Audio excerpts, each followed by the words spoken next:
చరిత్ర సృష్టించినోడు ఇప్పుడు ఆ చరిత్రని తిరగరాయబోతున్నాడు. అబద్ధాల గోడల్ని బద్దలు కొట్టి నిజాలను రాగా మీ ముందుంచబోతున్నాడు. నిజమైన వార్తల కోసం వెంటనే డౌన్లోడ్ చేసుకోండి రా యాప్ని. ఒక బనగానపల్లె పట్టణంలోనే 157 పనులకు గాను 33 కోట్ల రూపాయలు నిధులు మంజూరు చేసి 101 పనులు ఇప్పటికే 21 కోట్ల రూపాయలైనటువంటి పనులు కంప్లీట్ చేయడం జరిగింది. గతంలో 5 సంవత్సరాలు జరిగినటువంటి నిర్వీర్యం అయిపోయినటువంటిది ఏదైతే నిర్వీర్యం అయిపోయిందో అభివృద్ధి లేకుండా గ్రామాలలో ఎక్కడ కూడా సీసీ రోడ్లు కానీ ఎక్కడ కూడా అభివృద్ధి చేయకుండా కేవలం ఏదో ఒక డబల్ రోడ్ వేసి ఆ రోజు గొప్పలు చెప్పుకున్నారు నాయకులంతా. ఆ గొప్పలు చెప్పుకునే నాయకులకు ఒక్కసారి నేను మనవి చేస్తూ ఉన్నాను. ఈరోజు బనగానపల్లె పట్టణం ఒక గ్రామ పంచాయతీ లెవెల్లో రాష్ట్రంలో ఎక్కడ కూడా ఒక గ్రామ పంచాయతీ లెవెల్లో అండర్ గ్రౌండ్ డ్రైన్ అనేది లేదని ఛాలెంజ్ చేస్తూ ఉన్నాం. బనగానపల్లె పట్టణము కేవలం ఒక గ్రామ పంచాయతీ. అటువంటి గ్రామ పంచాయతీలో ఈరోజు కోట్ల రూపాయలు ఖర్చు పెట్టి అండర్ గ్రౌండ్ డ్రైన్ సీసీ రోడ్లు కూడా మొత్తం ఈ 5 సంవత్సరాల కాలంలో బనగానపల్లె పట్టణంలో ఎక్కడ కూడా ఈ యొక్క సీసీ రోడ్లు లేకుండా ఏ కాలనీ కూడా లేకుండా ఉండాలనేటువంటి దానంతో ప్రణాళికలను కూడా తయారు చేస్తూ ఉన్నాము. గత ప్రభుత్వంలో నిర్లక్ష్యానికి గురైనాయి. ఆ నిర్లక్ష్యానికి గురైనటువంటి ప్రతి ఊరిని ఈరోజు మేమంతా కూడా అభివృద్ధి చేస్తున్నామని చెప్పి గర్వంగా చెప్పగలుగుతా ఉన్నాము.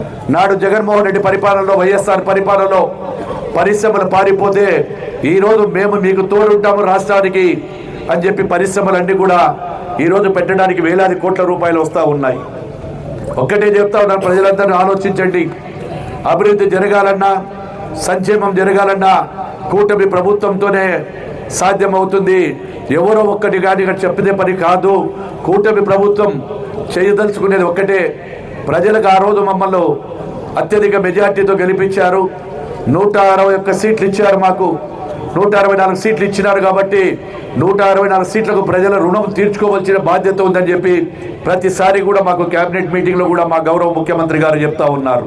గతంలో చూశారు, ఉదయం లేచి నుంచి రౌడీజం, రాజకీయాలలో రౌడీజాలు చేశారు, ఎంతో మందిని ఇబ్బందులు పెట్టారు.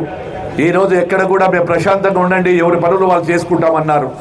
ఆ రోజు వ్యక్తిగత దూషణలకు దిగారు, నోటికి వచ్చినట్టు మాట్లాడినారు. దాని ఫలితమే ప్రజలు వాళ్ళకు బుద్ధి చెప్పారు. ఆ రోజు మీ ఇష్టానుసారంగా ఈరోజు మేము 1.5 సంవత్సరం అయింది, ఎవరితో కూడా వ్యక్తిగతంగా మాట్లాడడం లేదు.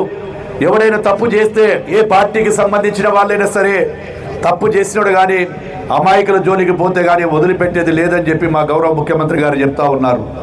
అదేవిధంగా తప్పు చేసిన వారికి శిక్ష తప్పదు. గత ప్రభుత్వంలో ఎవరైతే వేటాడి అమాయకుల మీదకి పోయి ఎవరి జోలికి వెళ్ళారో వాళ్ళకైతే శిక్ష తప్పదని కూడా చెప్తా ఉన్నారు. ప్రభుత్వ పరంగా ఖచ్చితంగా ప్రభుత్వం శిక్ష వేస్తుంది.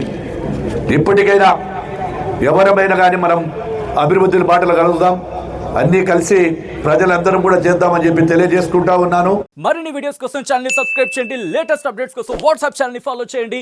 అండ్ లింక్ డిస్క్రిప్షన్ లో ఉంది.